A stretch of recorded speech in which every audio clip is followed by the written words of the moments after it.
Welcome to programme views makers. मैं हूं आपके साथ शाइस्ता यूसुफ। पंजाब और खैबर पख्तूनख्वा में आम इंतखाबात के इनेकाद पर सवालिया निशानों में इजाफा होने लगा है।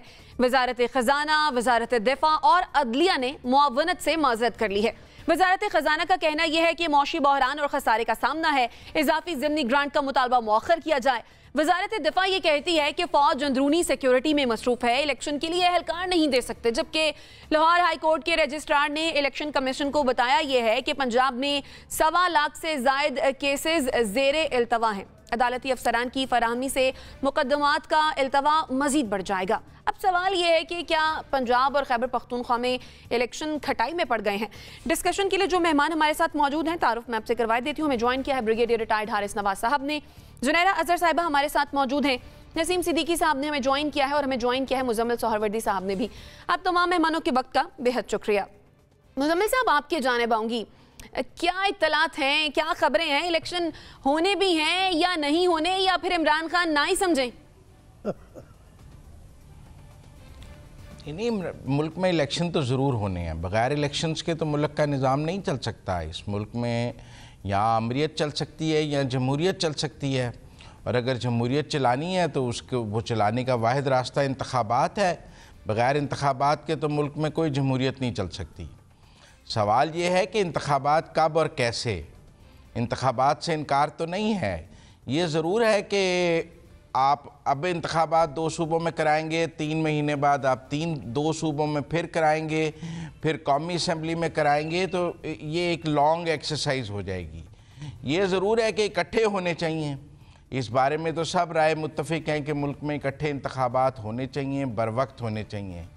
अगर किसी एक सियासी जमात को एडवेंचर का शौक़ आ गया और उसका ख्याल था कि वो अपनी 2 असम्बलियाँ तोड़कर पूरे मुल्क में नारकी पैदा कर लेगा और सारा निज़ाम लपेट देगा, तो वो एक अपनी जगह एडवेंचर है और वो अपने एडवेंचर को आइन का कवर देने की कोशिश कर रहा है। लेकिन मुजम्मिल साहब, चलें, अगर उन्होंने तो एडवेंचर कर दिया, लेकिन 90 दिनों में इंतखाबात ना करा के हुकूमत मिस एडवेंचर नहीं कर रही, गैर आईनी कर रही, बल्कि नहीं, हुकूमत 90 दिनों की बजाय अगर 120 दिनों में हो जाएंगे, 150 दिनों में हो जाएंगे। कोई ये तो नहीं कह रहा कि 10 साल बाद होंगे, 9 साल बाद होंगे या नहीं होंगे। सवाल तो यही है कि 90 दिनों के अंदर इंतखाबात कराने हैं, 90 दिन के बाद इंतखाबात कराने हैं, तो उसके हिसाब से तो फिर ये हुकूमत का मिस एडवेंचर हो गया। पाकिस्तान में मिसालें मौजूद हैं। खुद इमरान खान के वो जो मिसालें आजम नजीर तारड़ साहब ने दी थी, मुजम्मिल साहब, वो आजम नजीर तारड़ साहब ने जो मिसालें दी थी वो, लेकिन वो तो 18वीं तरमीम से पहले की मिसालें हैं ना। नहीं, पर 18वीं तरमीम के बाद भी कहीं ये तो नहीं लिखा कि 90 दिन के बाद नहीं होंगे तो फिर बिल्कुल नहीं हो सकते, फिर उसके बाद डेड एंड तो नहीं है। सवाल ये है कि इंतखाबात होने हैं और मेरे एक अमूमी राय है कि पूरे मुल्क में इकट्ठे होने चाहिए, इकट्ठी निगरान हुकूमतें बननी चाहिए और सारे स्टेक होल्डर्स की कंसल्टेशन से होंगे। इलेक्शन कमीशन के पास तो कोई स्टाफ नहीं है इंतखाबात कराने के लिए। या उसने अदलिया से लेना है, या उसने डिफेंस से लेना है, या उसने सिविल एडमिनिस्ट्रेशन से लेना है। अगर वो सब कहें कि इकट्ठे कराएं, पंजाब की सिविल एडमिनिस्ट्रेशन KP ने कहा इकट्ठे करा लें, हम बार बार नहीं स्टाफ दे सकते। दिफा ने भी यही कहा है। आपको जुडिशरी ने भी इनकार कर दिया है। जो जुडिशरी जो है, जो इस मुल्क में आइन की मुहाफ़िज़ है, उसने भी इनकार कर दिया है। तो मेरे ख्याल में कहीं मिस एडवेंचर हो गया इमरान खान साहब से। उन्हें समझ नहीं थी कि इंतखाबात इकट्ठे ही होने हैं। अगर उनका ख्याल था कि उनकी 2 असम्बलियां तोड़ने से 3 बाकी टूट जाएंगी, तो वो नहीं टूट सकी हैं, वो नाकाम हो गया है। ठीक है, ये आपका मानना है कि जो तहरीक इंसाफ ने एडवेंचर किया था वो मिस एडवेंचर हो गया, आपका पॉइंट आ गया। ब्रिगेडियर साहब, वजारत खजाना ने माजरत कर ली, वजारत दिफा ने माजरत कर ली, अदलिया ने भी माजरत कर ली है। आपके ख्याल में ये माजरत सिर्फ इन्हीं इंतखाबात की हद तक रहेगी या फिर अक्टूबर में भी एक मरतबा फिर हम ये माजरत होती हुई देखेंगे? मेरे ख्याल में इस वक्त जो हालात लग रहे हैं वो तो यही लग रहा है कि इलेक्शन थोड़ा सा आगे जाएंगे, क्योंकि जिस तरीके से आपको अदलिया ने भी इनकार कर दिया कि मैं, हालांकि हर इलेक्शन में अदलिया की जो होती है वो सिविल जजेस और ये सेशन जजेस, ये आपके रिटर्निंग ऑफिसर्स और डिस्ट्रिक्ट और रिटर्निंग ऑफिसर्स होते हैं। उसके बाद आपको मिनिस्ट्री ऑफ इंटीरियर जो होती है सपोर्ट करती है, वो इनकार कर दिया। फिर इसके बाद आपको फाइनेंस ने, सबसे बड़ी बात है कि उन्होंने इनकार कर दिया कि हम पैसे नहीं 12 अरब दे सकते हैं। और सबसे बड़ी बात सेकंड एक और ये है कि देखें, ये रिस्पॉन्सिबिलिटी इलेक्शन कमीशन की होती है। आपने कहा हम किसी वक्त भी इलेक्शन हो जाएं, हम तैयार हैं। जब अप्रैल में हुआ, आपने कहा मुझे 7 महीने लगेंगे, हम तैयार हो जाएंगे, तो उनकी पूरी तैयारी होनी चाहिए थी, सब जगह से बातें हो जानी चाहिए थी। और इस वक्त जिस तरह के पॉलिटिकल हालात हैं, पोलराइज स्टेट, ये अवाम है, सोसाइटी हुई है, फिर उसके बाद IMF वर्ल्ड बैंक जैसे ग्रिल कर रहे हैं, 1 महीने के बाद जो हालात होने हैं, इनमें कहीं ना कहीं स्टेबिलिटी लानी चाहिए। और अगर कोई वजह है, जेन्युइन रीज़न है, देन मैं बात हमेशा यही कहता हूँ कि फिर ये बैठ जाएं आपस में, इनवाइट करें लीडर ऑफ अपोजिशन को, और वो पुरानी बातें छोड़ें कि जी वो नहीं आ रहे कहीं, जी हम एक डिफ़िकल्ट प्रॉब्लम में हम आके बैठ के बात करते हैं। May be I don't feel के कंफर्टेबल कि जी अगर हो सकता है कि अप्रैल में या मई में सारे जनरल इलेक्शन हो जाए 1-2 महीने एडवांस करके, ये भी पॉसिबिलिटी हो सकती है। कहीं ना कहीं कोई एडजस्ट कर लें, बजाय इसके कि रोज़ाना यही रहे। क्या ये 1 साल अगर हम ऐसे इलेक्शन के लिए घूमते रहेंगे और कोर्ट्स के चक्कर लगाते रहेंगे, क्या ये मुल्क के लिए बेहतर है? क्या ये मुल्क के लिए नुकसानदेह है? क्या हम पाकिस्तान में यहाँ रहना है? क्या हम इसमें अफरा तफरी करना चाहते हैं? क्या हम मुल्क को इस इकनॉमिक जो एक कॉगमार से निकालना चाहते हैं? ये सोचने की बात हुकूमत की है, और हुकूमत कहती हम इलेक्शन करा देंगे। सो अगर लेट कराने हैं, may be there is some genuine reason, तो आप कहेंगे ठीक है, हम आप उनको बताएं, अपोजिशन को बिठाएं, बैठ के बात करें। लेकिन आप उनको पकड़ दकड़ शुरू कर देंगे, आप पॉलिटिकल विक्टिमाइजेशन शुरू करेंगे, इधर इलेक्शन नहीं कराएंगे, तो where we are heading for. ये लॉजिक की बात है जो मैं बात कर रहा हूँ। इसलिए या मई में या जून में, या अगर आपने एक्चुअली अगस्त में असेंबली डिसॉल्व करनी है, बताएं और कन्विंस करें आपस में एक दूसरे पॉलिटिशियन दूसरे को, ताकि इसका मसला हल हो सके। ठीक है जुनैरा, ये तो तय है कि इंतखाबात तो होने हैं, जल्द हों या बदेर हों, बजाय इसके कि रुकावटें खड़ी करे हुकूमत, बेहतर नहीं होगा कि फैसिलिटेट करे, मामला खत्म करे?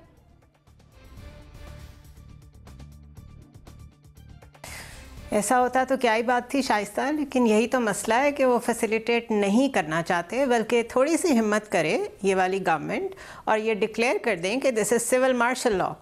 इस वक्त आइन सस्पेंडेड है, बिकॉज़ अगर अदलिया भी माजरत कर रही है अपनी ड्यूटीज़ निभाने से, अगर वजारत दिफा भी कुछ नहीं कर सकती, वजारत ख़जाना भी कुछ नहीं कर सकती, तो आप इन सब को ताले लगाएं, इनको बंद करें, या रिज़ाइन करके घर जाएं, या बताएं कि हम इस वक्त स्टेट ऑफ डिनाइल में हैं, या बता दें this is civil martial law. कुछ तो है ना, कुछ तो सस्पेंडेड है इस वक्त। There is something grossly wrong with the system. और ये सब एक टोले की वजह से है, लोगों में कोई ख़राबी नहीं है, सिस्टम में कोई ख़राबी नहीं है, आइन बिल्कुल क्लियर है। आज भी इनके पास अपने प्रोटोकॉल्स के लिए पूरा शहर रुकवाने के लिए मोटर कैड्स हैं। जिस कन्वेंशन में मरीम नवाज़ जाती हैं, वहाँ आप चले जाएं, उनके सिक्योरिटी के इंतज़ामात देखें, उसके पैसे देखें, जहाँ से गाड़ियाँ इंपोर्ट हो रही हैं, जौन सी हो रही हैं, वो भी देख लें। अपने जो इन्होंने 83-86 मेंबर्स कर लिए हैं कैबिनेट के, वो प्रोबोनो तो नहीं है, मैंने कल भी बात की थी, उनको तो सब पर्क्स एंड प्रिविलेजेस मिल रहे हैं। सो सब कुछ नॉर्मल है फॉर द एलीट। अगर कुछ नॉर्मल नहीं है तो वो ये है कि कॉन्स्टिट्यूशन पे अमल नहीं करना। और स्पीकर रूलिंग केस में जो सूरी साहब वाला केस था, उसमें 7 महीने मांगे थे इलेक्शन कमीशन ने, 7 महीने कब के गुजर चुके। अगर वो अभी भी रेडी नहीं है, दे शुड बी सैक्ड, कि ये इंतहाई नाअहल इलेक्शन कमीशन है जो इलेक्शन ही नहीं करा सकता। इसी तरह अगर फ़ौज दहशतगर्दी में मसरूफ़ है, तो फिर आप उसे सेंसस में कैसे यूज़ कर रहे हैं? आपने फिर टर्की कैसे भेजा है उनको रिलीफ वर्क करने के लिए? मतलब बाकी सब काम करने के लिए फ़ौज अवेलेबल है वजारत दिफा के पास, लेकिन इलेक्शन के लिए नहीं है। तो मेरे ख्याल है कि इस वक्त be very clear on it कि ये जितने अपोलोजिस्ट लोग हैं जो इफ्स एंड बट्स लगा के कह रहे हैं कि शायद ऐसे हो जाए, शायद वैसे हो जाए, इकट्ठे बैठ जाएं, ये गोलमोल बातें हैं। आइन बड़ा क्लियर है, आपने इलेक्शन कराने हैं, इधर यू डू इट और you don't, and if you don't तो फिर आप डेमोक्रेटिक पावर्स के साथ नहीं खड़े हुए। ठीक है नसीम सिद्दीकी साहब, इस्लामाबाद हाई कोर्ट बार ने भी सुप्रीम कोर्ट से रुजू किया है इसी मामले पर कि पंजाब और खैबर पख्तूनख्वा में जो इंतखाबात हैं वो कराए जाएं। आपके ख्याल में कोई बात बन सकती है, बन जाएगी? शाइस्ता जुनैरा का तज्जिया सुन के तो मुझे वो मुहावरा याद आ गया कि अंधा बांटे रेवड़ियाँ अपनों को। ये जो बात हो रही है ना कि इस इदारे ने ये कह दिया, फाइनेंशियल इदारे ने ये कह दिया, डिफेंस मिनिस्ट्री ने, भाई ये एक तो मुझे ये बड़ी खुशी हो रही है कि ये तमाम लोग इस वक्त एक पेज के ऊपर हैं। यानी कि जो पीडीएम का बयानिया है उसी को लेके तमाम लोग चल रहे हैं और ये बिल्कुल आइन से रूगर्दानी हो रही है। अभी मुजम्मिल साहब ने बड़ी आइन और कानून की बातें गिनवानी शुरू की। ये उस वक्त भी हमें बताते थे जब वोट ऑफ नो कॉन्फिडेंस आया था कि ये जी आइन और कानून का मामला है, आइन 14 दिन से आगे जाने की इजाज़त नहीं देता। और सुप्रीम कोर्ट ने भी यही किया कि उसने कहा कि आइन में 14 दिन के बाद ब्लाइंड है, कुछ नहीं लिखा हुआ, आपको करवाना पड़ेगा। उन्होंने रिवर्स की डिप्टी स्पीकर की रोलिंग को, हालांकि जो पार्लियामेंट का मामला होता है उसमें इंटरफेरेंस नहीं हो सकती, लेकिन क्योंकि वहाँ पे आइन की रूह गर्दानी थी और हम सब ने मिलकर ये कहा था कि नहीं, यहाँ पे आइन कहता है कि आप वोटिंग करवाएं, आपको करवाना पड़ा। अब आइन कहता है कि 90 दिन के अंदर आपने इंतखाबात करवाने हैं असेंबली टूटने के बाद। आप देख लें अभी तक तकर्रो तबादले हो रहे हैं, जो चीज़ें जुनैरा ने गिनवाई हैं तमाम काम हो रहे हैं, कोई काम रुका नहीं हुआ है। मिनिस्टर की फ़ौज ज़फ़रे मौज लगाई जा रही है, मईशत का बुरा हाल हो रहा है, लेकिन ज़िदबाजी लगी हुई है कि इलेक्शन नहीं कराने। इन्हीं को बड़ा शौक था। जब बिलावल भुट्टो जरदारी कराची से लॉन्ग मार्च लेके निकले थे तो फरमाते थे कि इमरान खान मेरे इस्लामाबाद पहुँचने से पहले असेंबली तोड़ दो, ये जाली असेंबली है, ये सिलेक्टेड लोग हैं। तो भाई वो सब जब चले गए हैं और सब आपको असेंबलियाँ भी टूट गई हैं, और असेंबलियाँ टूटने से पहले आप तमाम वज़रा की प्रेस कॉन्फ्रेंस निकाल लें कि इमरान खान तुम सूबाई असेंबलियों का तुमने कहा था तोड़ूंगा, क्यों नहीं तोड़ते, तुम तोड़ो हम इलेक्शन करवाएंगे। तो ये इतनी बड़ी बड़ी जमातें हैं, APC बुला रहे हैं, APC ना बुलाएं, APC तो इनके अंदर मौजूद है। 13-14 जमातें ये एक पेज के ऊपर है, इदारे भी इनके साथ एक पेज के ऊपर है। तो आप इलेक्शन करवाएं, इलेक्शन में दूध का दूध पानी का पानी हो जाएगा। तो बेसिकली ये तमाम बातें जो हो रही हैं ये इंतखाबात से फरार का रास्ता है।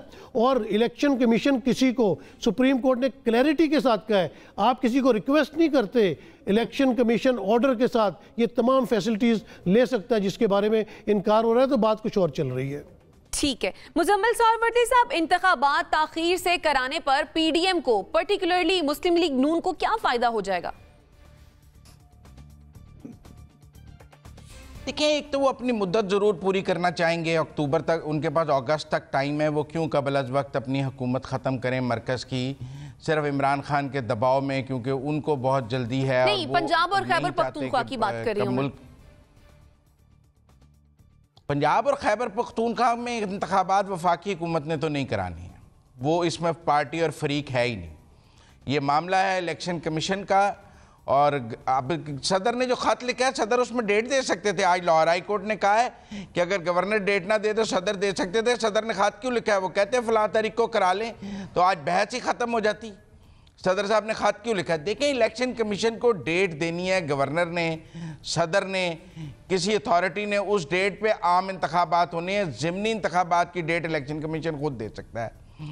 अब उन्होंने तोड़ा है, कायनी भाम है। पंजाब का गवर्नर कहता है मैंने तोड़ा नहीं। मुजम्मिल साहब देखिए, सदर ने इलेक्शन कमीशन को खत तो लिखा है ना, और दूसरा फिर जैसा कि आप ये कह रहे हैं कि विफाक ने नहीं कराने इंतखाबात, लेकिन तो नहीं लिखी ना, जो ये वज़ारत दिफा है, जो ये वज़ारत दिफा है, जो ये वज़ारत खजाना है, ये तो विफाक के मातहत ही है ना, ये तो विफाक के मातहत ही है ना, जो कि माजरत करे इंतखाबात इलेक्शन। वैसे तो मैं ये समझता हूँ क्योंकि इन दो सूबों में इंतखाबात कबल अज़ वक्त इमरान खान साहब की और तहरीक इंसाफ की ख्वाहिश पर हो रहे हैं, लिहाजा इन इंतखाबात पर जो भी अखराजात आ रहे हैं अजाफी, वो तहरीक इंसाफ से वसूल किए जाने चाहिए। बस यहाँ पे क्योंकि ये मुल्क के एक्सचेकर को उनके एडवेंचर का क्यों नुकसान हो? 30-40 अरब रुपया हम इमरान खान के एडवेंचर पे क्यों खर्च करें कि उसको ख्वाहिश आई हुई है तोड़ने की, तो उस पर मुल्क का 40-50 अरब रुपया खर्च हो जाए। उन्हें कबल अज़ वक्त इंतखाबात पंजाब और KP में कराने का शौक है। तहरीक इंसाफ वो अजाफी पैसे जमा कराए इलेक्शन कमीशन के फंड्स में और इलेक्शन करवा ले। उन्हें बहुत शौक है, और वैसे भी फंड रेजिंग में तो वो बेतहाशा है। 2 टेलीथॉन और मैराथन करें और पैसे इकट्ठे करें और इलेक्शन कमीशन को दे दें। सिर्फ शौकत खानम के लिए तो इकट्ठे नहीं करने, इस मुल्क के कौमी खजाने पे क्यों बोझ डाल रहे हैं? अजाफी इंतखाबात का पल्ले से दे दें। इतनी फॉरेन फंडिंग भी है, इतने डॉलर भी हैं। आप जाके शारजा के रियल स्टेट में इन्वेस्ट करते हैं, जरा पाकिस्तान में इन्वेस्ट कर दें। कमेंट ऐड करना चाह रहे हैं, उनकी राय भी ले लेते हैं। जुनैरा कुछ ऐड करना चाह रही हैं? जुनैरा देखिए, जिस तरह नून लीग के पास पॉलिटिकल नैरेटिव ख़त्म हो गया है ना हमेशा के लिए किसी भी इलेक्शन में जाने के लिए, उस तरह मुजम्मिल साहब के पास जब आर्ग्यूमेंट ख़त्म हो जाते हैं ना तो ये इमरान खान के पीछे पड़ जाते हैं। भाई कौन सा मुल्क है जहाँ पे कोई शख्स फंड रेजिंग करेगा इलेक्शन कमाने के लिए? करवाने के लिए। दूसरा, हाँ, ये किसी के भी पीछे पड़ सकते हैं, इनका राइट है। दूसरा ये कि आप किस तरह कंपेयर कर सकते हैं एक एडवेंचरिज्म जो अगर इमरान खान ने किया विद इन लॉ किया, क्योंकि आपका वोट ऑफ नो कॉन्फिडेंस भी बड़ा लॉफुल था, तो उन्होंने भी तो विद इन लॉ रहते हुए असेंबलियाँ तहलील की हैं ना, कोई आउट ऑफ द वे जाके तो कुछ नहीं किया, अनकॉन्स्टिट्यूशनल तो कुछ नहीं किया। जो आप कह रहे हैं दैट इज़ अनकॉन्स्टिट्यूशनल। आप कह रहे हैं किसी तरह इलेक्शंस ना हो, उसमें चाहे सदर का ख़त हो, चाहे उनकी शौकत खानम की फंडिंग हो, आपको सब बुरी लगेगी। आपने इमरान खान के बुग़्ज़ में इस मुल्क को कहाँ तक पहुँचाना है? पहले डार साहब ने इसको डिफ़ॉल्ट के करीब पहुँचा दिया है। मियाँ साहब जो हैं वो लंदन में आइसोलेटेड बैठे हैं, मरियम साहिबा यहाँ चीखती रहती हैं नैरेटिव है कोई नहीं, पार्टी आपकी टूट रही है, पीडीएम ऑल पार्टीज कॉन्फ्रेंस खुद है लेकिन मसाइल नहीं हल कर पा रही। आपने मुल्क को किधर लेके जाना है? अगर कोई और हल है आपके पास तो प्लीज़ ले आइए, हम चुप हो जाएंगे सारे। ठीक है ब्रिगेडियर साहब, नसीम साहब का कमेंट ले लूं, फिर आपके जानिब भी आती हूँ। मुजम्मिल साहब आपका कमेंट भी ऐड कर लेती हूँ। जी नसीम साहब। अच्छा, वो मुजम्मिल साहब कह रहे हैं कि गवर्नर साहब कह रहे हैं कि जी मैंने तो असेंबली नहीं तोड़ी। मुझे फिर वो मिसाल याद आ गई कि उस्ताद ने पूछा कि सोमनाथ का मंदिर किसने तोड़ा, तो शागिर्द ने फ़ौरन कहा कि जी मैंने तो नहीं तोड़ा। बात यह है कि आईनी बात हो रही है, अब इस वक्त आइन का कहीं जिक्र ही नहीं हो रहा। आइनी तौर पे जब 90 अगर 48 घंटे में गवर्नर साइन नहीं करता तो असेंबली टूट जाती है। उसका गवर्नर नहीं उसके लिए टाइम देना, अगर गवर्नर टाइम नहीं दे रहा तो इलेक्शन कमीशन दे दे। इधर जब स्पीकर कौमी असेंबली इस्तीफे मंजूर करता है पीटीआई के और इलेक्शन कमीशन को भेजता है, फिर तो इलेक्शन कमीशन पलक झपकने पे उसके ऊपर अमल करके नोटिफिकेशन धड़ाधड़ जारी करके और मिनटों में काम कर देता है। 43 के जो लास्ट वाले थे जिसका अभी हाई कोर्ट ने ऑर्डर दिया है कि वो आप नोटिफिकेशन वापस करें, क्योंकि वो पहले इलेक्शन कमीशन में जाके उन्होंने ये बात कही थी कि हमारे जो इस्तीफे वो मंजूर ना किए जाएं। तो उधर जब हुकूमत का काम होता है तो बिल्कुल अटेंशन खड़ा होता है, और जब अपोजिशन की बात होती है तो एट ईज़ आ जाता है, यानी कि वहाँ पे आके उनको मसाइल का हल जो है बिल्कुल पता नहीं चलता। तो इलेक्शन कमीशन है किस लिए? उनका काम है इलेक्शन करवाना। जो आइन में दर्ज है उस तरह आप इलेक्शन करवाएं, अगर नहीं करा सकते तो घर जाएं। सब लोग इस वक्त आप देख लें कि जितनी भी सेन वॉइसेस हैं वो यही कह रही हैं कि इलेक्शन कमीशन का किरदार और जो उनको काम करना चाहिए वो प्रॉपर नहीं कर रहे। आप देख लें कि कराची में एक छोटे से पैमाने पे बल्दियाती इंतखाबात थे वो किस तरह से कराए गए हैं। तो इलेक्शन कमीशन का भी जो है ना वो रिफॉर्म्स बहुत ज़रूरी हैं। ठीक है ब्रिगेडियर साहब, देखें बात यह है कि अगर पैसे खर्च होने हैं, चाहे वो आज इलेक्शन के पैसे खर्च हों, जो भी बात हो रही थी कि वो टेलीथॉन करके पैसे बना लें, बात यह है कि अगर 8-10 अरब रुपया खर्च होना है पंजाब इलेक्शन के ऊपर या 6 अरब रुपया खर्च होना है, तो वो तो जब जनरल इलेक्शन होगा उस वक्त भी इतनी होगी, क्योंकि ये ज़मीनी इलेक्शन तो है नहीं। ज़मीनी इलेक्शन तो ये है ही नहीं, ये तो रेगुलर 5 साल के लिए इलेक्शन हो रहा है, इसलिए ये तो क्वेश्चन नहीं है। सेकेंड, अगर खर्च हो रहा है फालतू, तो वो ये जो अपनी नेशनल असम्बली के ज़मीनी इलेक्शन हैं जो कि 70-80 MNA के होने हैं, इस पे फालतू पैसा खर्च हो रहा है। ये इलेक्शन कमीशन को सोचना चाहिए कि इसके लिए पैसा कहाँ से आ रहा है, इसके लिए कौन पैसा दे रहा है, ये देखने की बात है। और सेकंड ये है कि इस वक्त ये सोचिए, एक पॉइंट को लेके आपने ज़बरदस्ती अगर किसी की पार्टी को सपोर्ट करना, that is a different thing, but otherwise कोई लॉजिक नहीं बनती है। आई स्टिल फील कि अगर चलें, अगर ये ऐसी बात हो तो कोई अगर अप्रैल मई में बैठ के डिसाइड कर लें, उसका चलें कोई हल हो सकता है। बट ये कह देना कि जी ये तो उनकी मर्जी है, जब मर्जी इलेक्शन करा दें, ये आइन कौन की कहाँ लिखा है और आप कैसे इसको लॉजिक से सपोर्ट कर सकते हैं? ठीक जी मुजम्मिल साहब। असल में ना जुनैरा पीडीएम पे जितनी मर्जी तनकीद कर लें वो जायज़ है। अगर इमरान खान का नाम ले लिया जाए तो उन्हें बहुत तकलीफ हो जाती है कि हाय इमरान खान का नाम क्यों ले लिया। जो लव फॉर इमरान खान है उनका वो बहुत काबिल दीद है, लेकिन पाकिस्तान की सियासी गुफ्तगू मजबूरी है इमरान खान के बगैर पूरी नहीं होती है, क्योंकि दो फरीक हैं इस वक्त। आप कैसे किसी एक से ये मुतालबा कर सकते हैं कि वो इस वाले फरीक का तो बिल्कुल जिक्र ना करे, उसे मुकद्दस गाय डिक्लेयर कर दे क्योंकि I have a love usually होता ये है, और हम देखते भी आ रहे हैं कि जो हुकूमतें वक्त होती है, जो हुकूमतें वक्त होती है उस पर ज्यादा तनकीद की जाती है कि मेरा for love for Imran Khan ज्यादा बेहतर तरीके से जो है वो डिलीवर कर सके। जब इमरान खान पर तनकीद की जाए और पीडीएम के ऊपर जो मर्जी कर लिया जाए वो तो इस मुल्क में ऐन कानून और आइन के मुताबिक है। ये मुझे उनकी मुतालबा है कि काफी काबिल गौर नहीं लगा है। अच्छा, मैं ये कह रही हूँ कि हुकूमत वक्त पर ज्यादा तनकीद की जाती है। मेरे पे कमेंट किया, मैंने उसका जवाब दे दिया। इसलिए की जाती है, ज्यादा तनकीद इसलिए की जाती है ताकि वो बेहतर तरीके से डिलीवर करे। जब ये हुकूमत ऑपोजिशन में थी तो ज़ुनैरा उन पर रोज तनकीद करती थी, तब तबर्रा उनके ऊपर करती थी। उन्होंने तो हमेशा ही इमरान खान का साथ दिया है। आप पिछले 3 साल के शोज निकाल लें, कभी उन्होंने पीडीएम के हक में बात की है? उनके लिए तो इमरान खान खत्म, शुरू इमरान खान खत्म इमरान खान, मुकद्दस इमरान खान, इससे आगे उन्हें कुछ आता ही नहीं है। मुजम्मिल साहब, इससे आगे उन्हें कुछ आता ही नहीं है। देखिए, आप सबकी अपनी अपनी राय है, ब्लड प्रेशर हाई ना करें, ब्लड प्रेशर हाई ना करें। फिर अगर वो कहेंगी तो सुन भी लेंगे, ऐसी कौन सी बात है? नहीं मुजम्मिल साहब, ठीक है, आपका पॉइंट आ गया। मैं सिर्फ आपसे ये पूछना चाह रही थी कि 7 को एपीसी बुलाई, लेकिन वो फिर वक्त तब्दील कर दिया, 9 को कर दी, फिर उन्होंने प्लान किया तुर्की जाने का, लेकिन वो नहीं गए।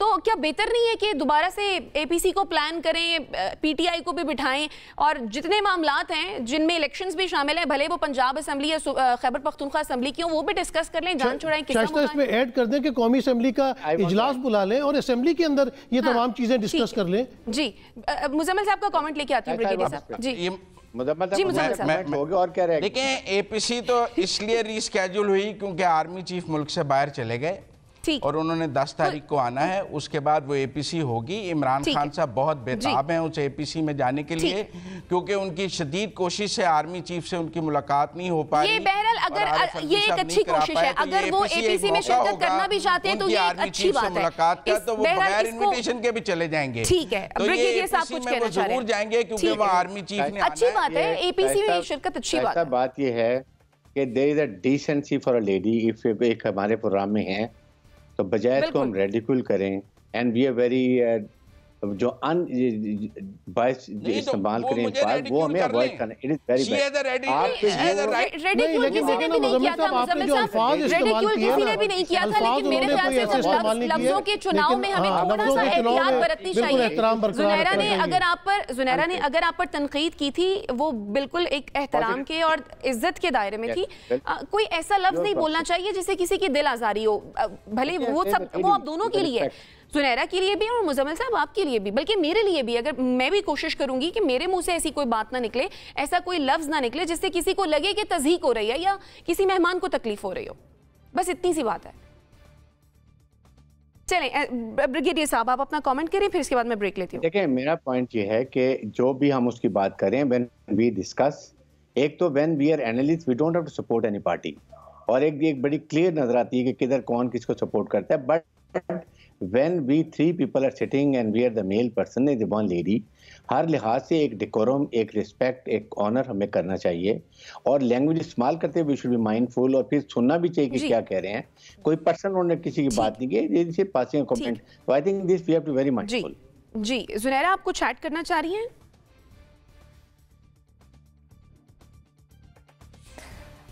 शाइस्ता, एक्चुअली जो हमारे इस प्रोग्राम के एनालिस्ट हैं, जो 2-3 साल पुराने एनालिस्ट हैं, उनकी हिस्ट्री व्यूअर्स बड़ी अच्छी तरह जानते हैं, और कई चीज़ें ऐसी होती हैं जो आपको मालूम होती हैं लेकिन आप इसलिए नहीं बोलते कि वो बड़ी पर्सनल होती हैं, लेकिन अगर आप वो बोल दें तो अगला शख्स फॉरएवर एक्सपोज और कॉम्प्रोमाइज़ हो सकता है।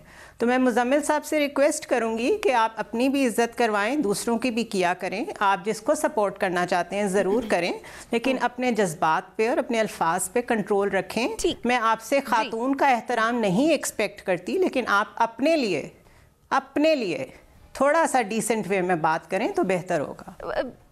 चले, मेरे ख्याल से आपने मुझे नाम लेके क्यों कमेंट किया? बस ठीक है, मेरे ख्याल से हमें डिबेट को यहीं पर ख़त्म कर देना चाहिए। सब लोग बहुत काबिल एहतराम हैं, सबकी अपनी अपनी राय है।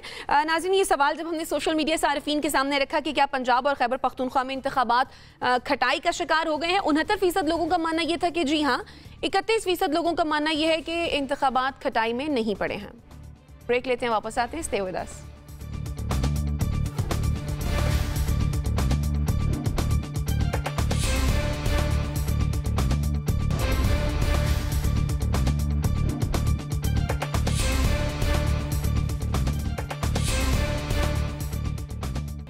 Welcome back after the break. Muslim League Noon के अंदर से इख्तलाफी आवाजें बुलंद होने लगी हैं। पहले मिफ्ता इस्माइल ने सख्त बातें की, फिर शाहिद खाकान अब्बासी ने पार्टी का ओहदा छोड़ दिया और अब साबिक गवर्नर सरदार मेहताब अब्बासी ने पार्टी के खिलाफ बगावत कर दी है।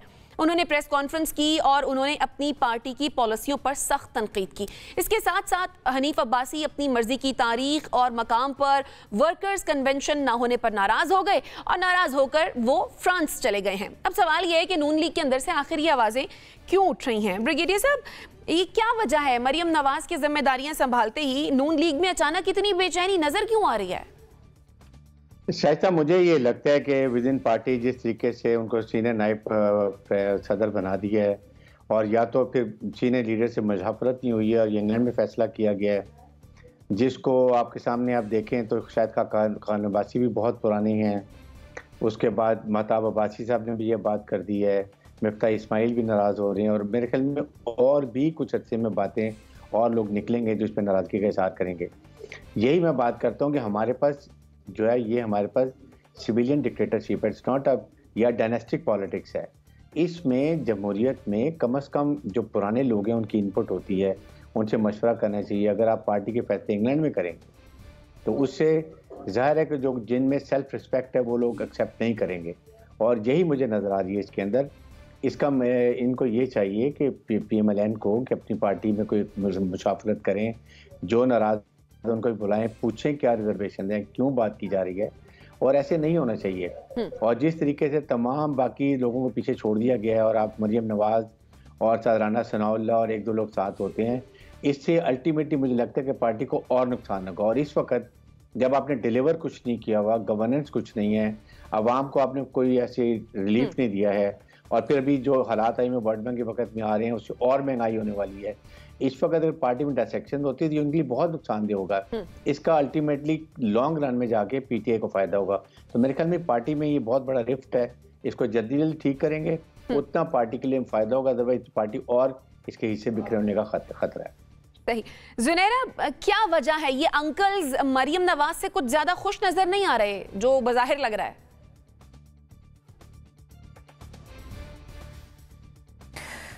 देखिए, जिन हालात में नून लीग बनी थी उन हालात में जिन लोगों ने सीनियर लीडरशिप के फ़राइज़ सर अंजाम दिए और उन्होंने 3 दहाइयाँ कह लें 4 दहाइयाँ उन्होंने गुजारी हैं पॉलिटिक्स में, उनका कुछ एक्सपीरियंस है, उनकी कुछ इनपुट है into the party, and they expect कि उसको रिकग्नाइज़ किया जाए। कोई इंटरनली आप डेमोक्रेटिक कोई अपनी टेंडेंसीज शो करें पार्टी में, कोई इलेक्शंस कराना शुरू करें। ये नहीं कि इलेक्शन भी ऐसे कराए कि बस पता है कि शरीफ्स में से ही कोई सिलेक्ट होके आ जाएगा दोबारा से। This is very natural. Like for how long आप भी ये चीज़ एक्सेप्ट करेंगी कि आपके सीनियर्स हमेशा सीनियर रहें और आप हमेशा जूनियर रहें? This is as simple as that.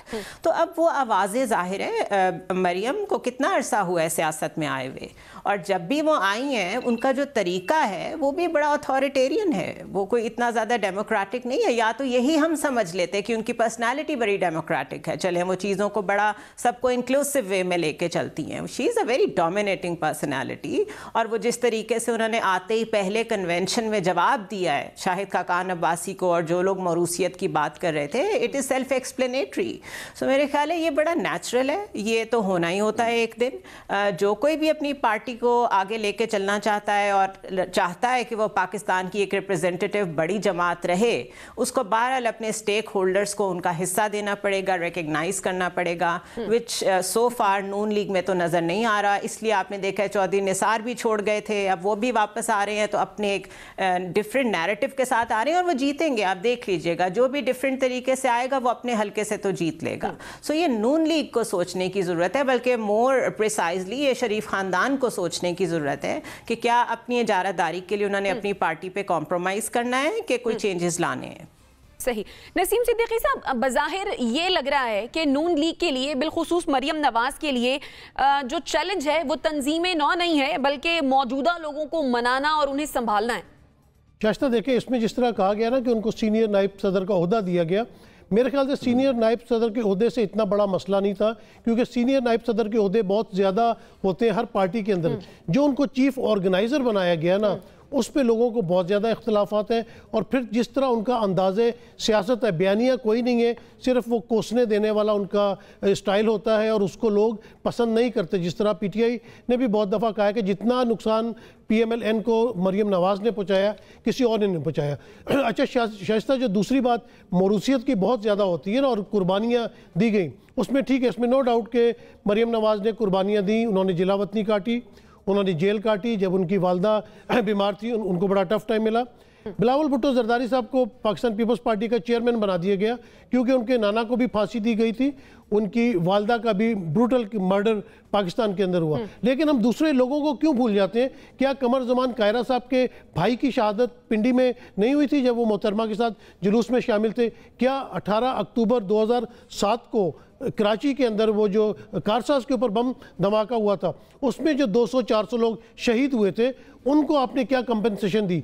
तो क्या जो सिर्फ लीडर हजरात होते हैं उनकी कुर्बानी देखी जाती है, उनके बच्चों की कुर्बानी देखी जाती है? साद रफ़ीक की कुर्बानी नहीं देखी जाएगी कि 1.5 साल उसने जेल काटी, पहले भी काटी, बाद में भी काटी, शायद खाकान अब्बासी ने काटी। तो बात यह कि बात मरूसियत की तरफ जा रही है और उसका आपने देखा इसका कोई जो है वो, जिस तरह जुनैरा ने कहा कि नून लीग को एक्शन लेना चाहिए, नहीं, इसका एक्शन आवाम लेगी।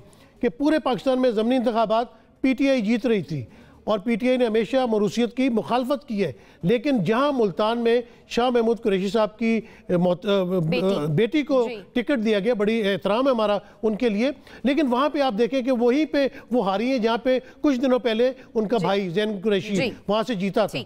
तो बात यह है कि पार्टियों के अंदर बहुत ज़्यादा जमहूरियत आनी चाहिए, जमहूरियत उनके अंदर बिल्कुल नहीं है। और नून लीग के अंदर इस वक्त बहुत ज़्यादा इख्तलाफात है, कुछ तो खुल के सामने आ गए और कुछ लोग दबे दबे अल्फाज में इसका जिक्र कर रहे हैं। सही। मुजम्मिल सहरवर्दी साहब, ये जो नून लीग में इख्तलाफात हम देख रहे हैं ये तो नजर आ ही रहे हैं, लेकिन नून लीग से कुछ ऐसी आवाज़ें भी उठती हमने देखी हैं जिनमें यह कहा जा रहा है कि हमजा शहबाज को साथ लेकर चले मरीम नवाज।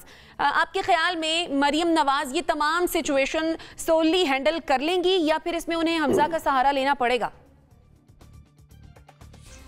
ताकि वालदा इस वक्त बीमार हैं बहुत ज़्यादा, वो अपनी वालदा के पास हैं। जब वो वापस आएंगे तो हिल B part of a team. ऐसी बात नहीं है कि कोई उन्हें पार्टी से निकाल सकता है, सबसे ज़्यादा जेल है उनकी। और मैं समझता हूँ कि हर इलेक्शन से पहले पार्टी में लोग रीपोजिशनिंग करते हैं। 2018 के इलेक्शन से पहले बहुत सारे लोगों ने रीपोजिशनिंग की, नई पार्टीज ज्वाइन की। 2013 के इलेक्शन से, 2008 के इलेक्शन से पहले, जब भी इलेक्शन ईयर आता है लोग रीपोजिशनिंग करते हैं। PTI से भी बहुत लोग जो हैं, अभी हमने देखा पिशावर से एक MNA जो थे, सिटिंग MNA, वो JUI में चले गए, कुछ और लोग कहीं चले गए, तो कुछ बलूचिस्तान में हमने लोग देखे वो PTI से पीपल्स पार्टी में चले गए। तो एक रीपोजिशनिंग हम हर इलेक्शन से पहले जो लोग कॉन्स्टिट्यूंसी पॉलिटिक्स करते हैं वो अपनी कॉन्स्टिट्यूंसी को देखकर अपनी रीपोजिशनिंग करते हैं। लेकिन जिन्होंने रीपोजिशनिंग की है मुजम्मिल साहब, उनकी रीपोजिशनिंग और उनकी पोजीशन में और शाहिद खाकान अब्बासी या सरदार मेहताब अब्बासी, इनकी पोजीशंस में खासा फर्क है। ये बड़े वजनदार लोग हैं। बिल्कुल। जहांगीर तरीन भी बहुत वजनदार थे, अलीम खान भी बहुत वजनदार थे, फैसल वाडा भी बहुत वजनदार थे, जिनको 2 दफा टिकट दिया गया कौमी असेंबली थे। तो ये पार्टियों में वजनदार लोग भी शाहिद खाकान अब्बासी से वैसे मुकाबला नहीं कर सकते मुजम्मिल साहब, फिर भी दोनों आप जहांगीर तरीन से तो शाहिद खाकान अब्बासी का मुकाबला कर सकते हैं, पार्टी के सेक्रेटरी जनरल रहे PTI के। जी दोनों के पास जहाज भी है। आप अलीम खान से तो मिफ्ताह इस्माइल कमजोर नहीं है। और देखिए ना शाहिद खाकान, लेकिन एक फर्क है, छोटा सा मैं बता दूं। शाहिद खाकान अब्बासी को वजीर आजम बनाया गया था, जहांगीर तरीन वजीर आजम नहीं बने थे। ऑन अ लाइटर नोट, ठीक है, फिर शाहिद खाकान ने पार्टी भी नहीं छोड़ी अभी तक। और मुस्लिम लीग नून के अंदर इस तरह की अगर मुखालिफ आवाज़ें आए भी तो वो बर्दाश्त की जाती हैं। कोई अगले दिन शो कॉज करके और फौरी तौर पे single handedly stroke of the pen से निकाल नहीं दिया जाता कि आपने एक TV पे मेरी पार्टी पॉलिसी के खिलाफ इंटरव्यू दे दिया है, लिहाजा आज से आपकी पार्टी की बुनियादी रुकनीत और आपको निकाल दिया जाता है। हमने पाकिस्तान में एक सियासी जमात में ऐसी आमरीत भी देख रहे हैं। यहाँ एतजाज़ अहसन, लतीफ़ खोता रोज़ पीपल्स पार्टी के खिलाफ बात करते हैं, उनको भी पार्टी में रखा हुआ है, ये भी रोज बात करते हैं और पार्टी में मौजूद हैं ओपनली। लेकिन एक जमात ऐसी भी है जो जिसके खिलाफ अगर कोई लीडर बात कर ले अपनी जमात के खिलाफ तो उसे अगले दिन जमात से निकाल दिया जाता है। वहाँ आर्मी जैसा डिसिप्लिन हम देख रहे हैं, फौजी डिसिप्लिन है कि किसी को आवाज की इजाजत नहीं है। लेकिन मेरे ख्याल में ये हेल्दी बात है। अगर लोग अपनी पार्टी पॉलिसी के खिलाफ बात करते हैं तो इसको इनकरेज करना चाहिए। ये कल्चर पाकिस्तान में परवान चढ़ना चाहिए कि सियासी जमातों के अंदर मुखालिफाना आवाज़ों को बर्दाश्त किया जाए। लीडर के अंदर इतना हौसला होना चाहिए कि वो अपनी जमात के अंदर अपनी तनकीद को बर्दाश्त करे और लोगों की बात सुनने का हौसला रखे और उन्हें पार्टी से निकाले नहीं। ठीक है, ठीक है। आपके ख्याल में हर पार्टी में इतनी जमहूरियत होनी चाहिए कि वो अपने खिलाफ तनकीद बर्दाश्त कर सकें। आपका पॉइंट आ गया। नाज़रीन, ब्रेक लेते हैं और फिर वापस आते हैं। स्टे विद अस।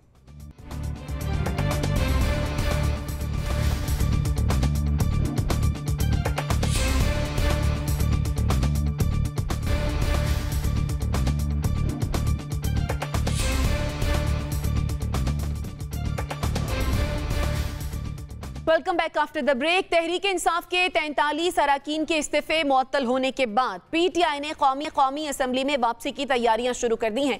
सवाल यह है कि क्या तहरीक इंसाफ राजा रियाज को ऑपोजिशन लीडर के ओहदे से हटाने में कामयाब हो सकेगी?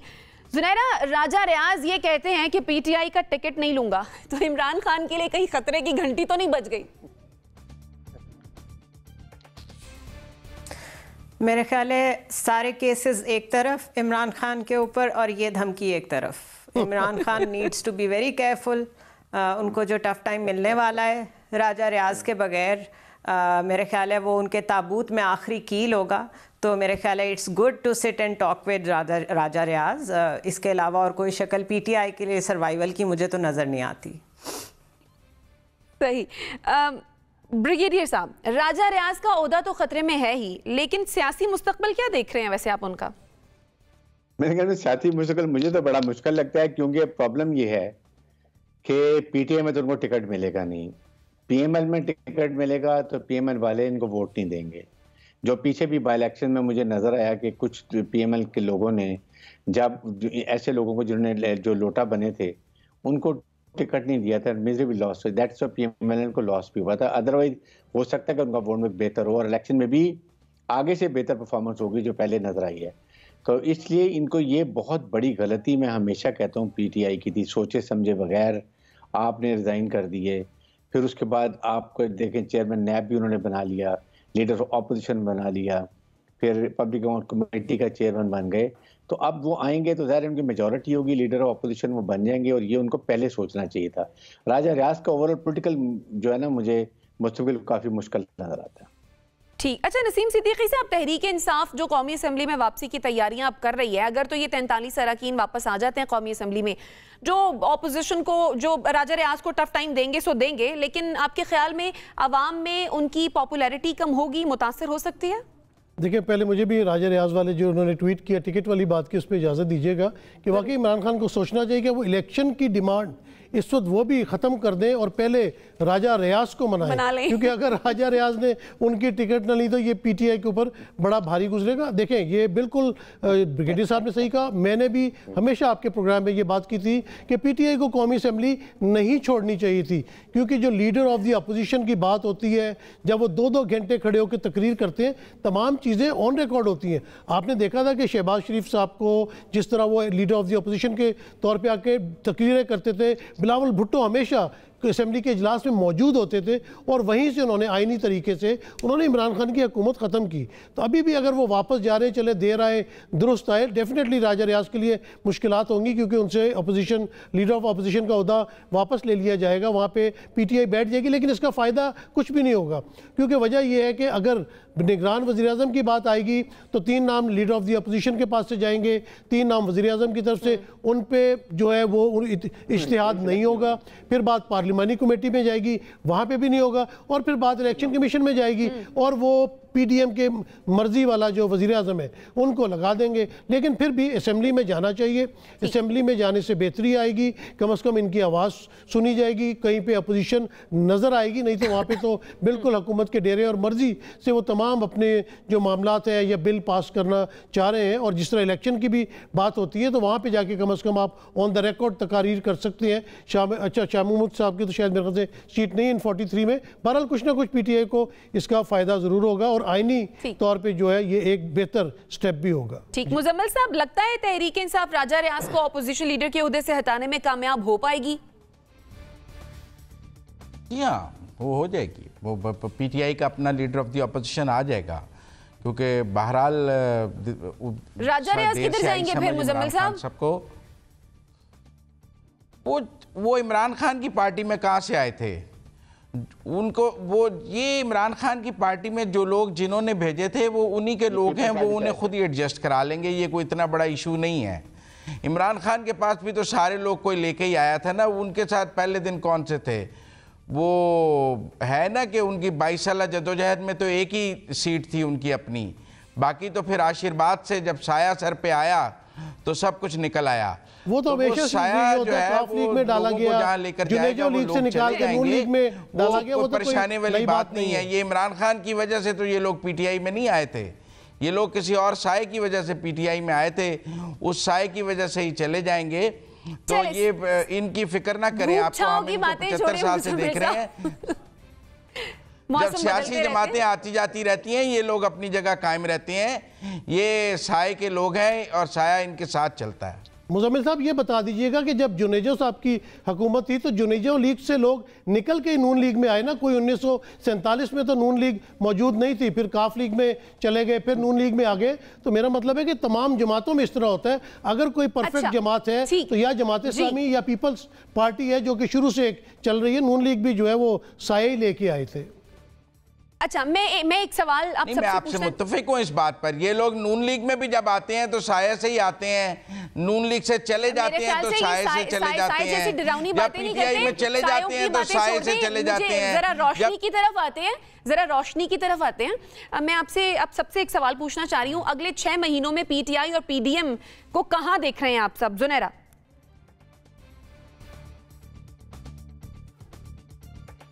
पीडीएम जितना अपने लिए गड़ा खोद सकती है, या तो उसको मज़ीद खोदती रहेगी या जहाँ तक गड़ चुकी है वहाँ पे उसको रोकेगी और फिल करने की कोशिश करेगी। पीटीआई का मोमेंटम रोज़ बढ़ेगा, बिकॉज जो भी अनकॉन्स्टिट्यूशनल मूव पीडीएम करती है उसका बाय डिफ़ॉल्ट फ़ायदा जाकर पीटीआई को होता है। So this is how I see the scenario. ठीक, ब्रिगेडियर साहब। I think I totally agree with Zunaira कि अगर अभी भी कोई ऐसी अनकॉन्स्टिट्यूशनल बात नहीं होती तो it might go in favour of PDM, लेकिन अगर अनकॉन्स्टिट्यूशनल एक करेंगे फिर उसके बाद जनरल इलेक्शन को लेट अगर करते हैं किसी वजह से एंडेमिक और फिर उसके बाद आप आवाम को डिलीवर भी नहीं कर रहे, तो मैं देख रहा हूँ कि उनका ग्राफ और नीचे जाएगा और पीटीआई ग्राफ और ऊपर जाएगा। तो ये पीडीएम की क़यादत को बैठ के जरूर सोचना चाहिए। ठीक, नसीम साहब।